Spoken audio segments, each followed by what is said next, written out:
Hello and welcome to Indian Express Opinion Videos. Our top story today is the resignation of Arvind Panagariya, the Vice Chairman of NITI Aayog. Why has he quit? Ostensibly because he's going back to his alma mater, which is Columbia University in the US. But to explain the story to me, I have with me Sandeep Singh, crack correspondent of the Indian Express. Sandeep, why did Arvind Panagariya quit NITI Aayog? I mean, yesterday he told us very clearly that he's going back to the university, and it wasn't giving him an extension of further period, so as to continue here at NITI Aayog. So, and he says that this job he cannot. It's a very good job that he cannot get at this age. So he wants to go back to Columbia University. Okay, so he is the Vice Chairman of NITI Aayog. Yeah. What does NITI Aayog do?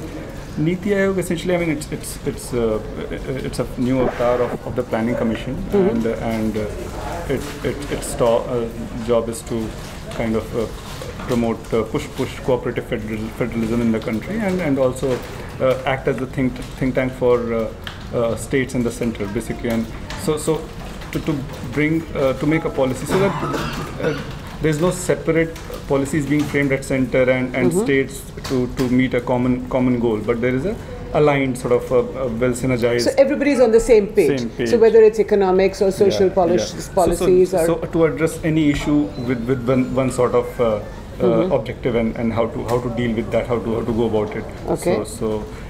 So thus it acts as a think tank for both the center and the states.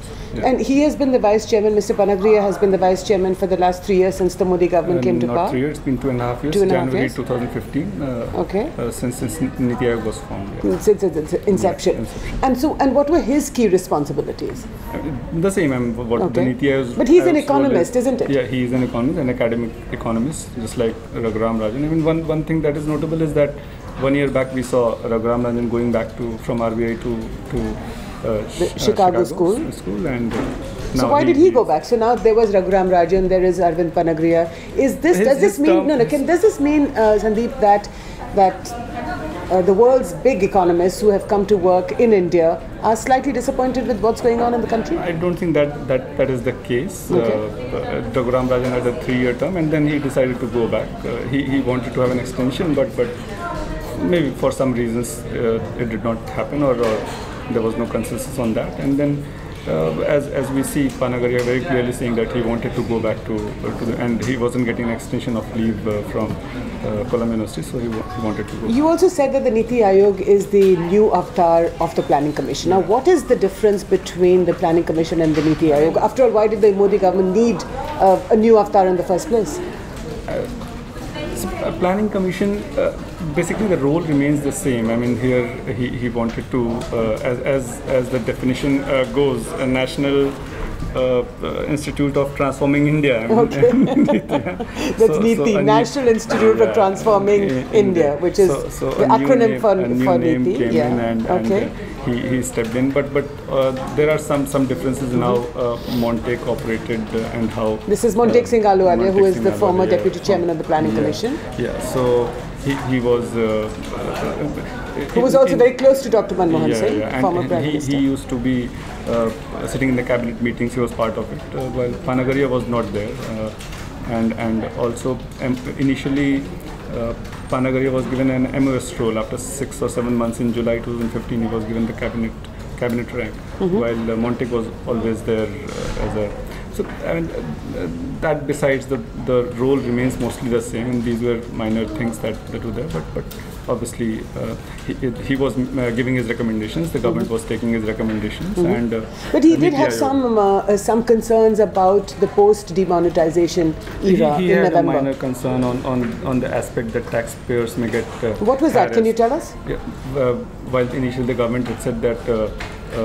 Questions won't be asked for deposits up to a certain limit. Say it was 2.5 lakh rupees. 2.5 lakhs. Then there were some reports that government may be going after questioning people on deposits of that amount. Okay. So he was concerned that, I mean, let us not go after people who have deposited up 2.5 lakh women or households and all that. So he was concerned on the harassment aspect of some taxpayers. So were these concerns taken into account?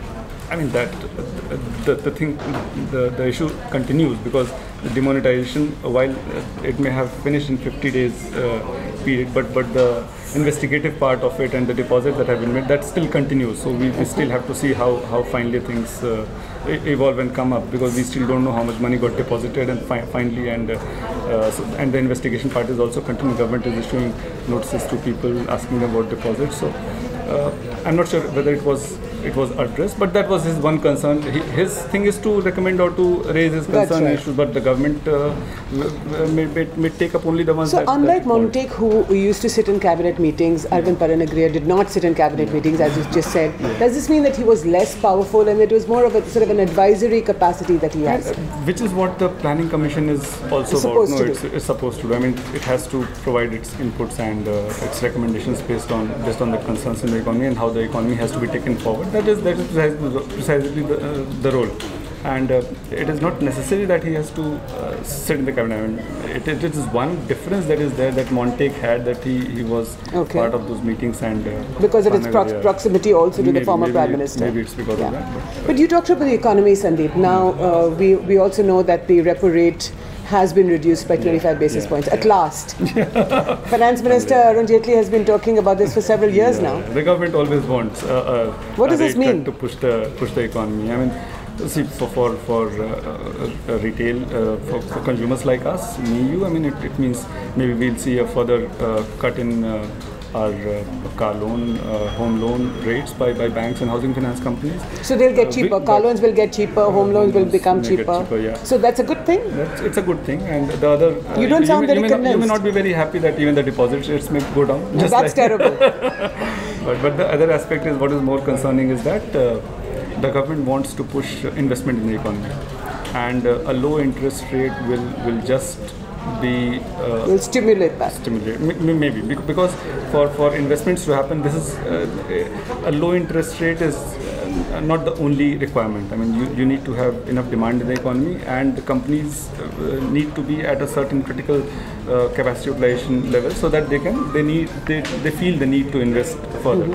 But if there is a low interest rate, the consumption obviously goes up, because you can borrow at lower rates, so consumption goes up, and the companies may go for fresh investments going forward, and the cost will be lower of those investments, because borrowing capital.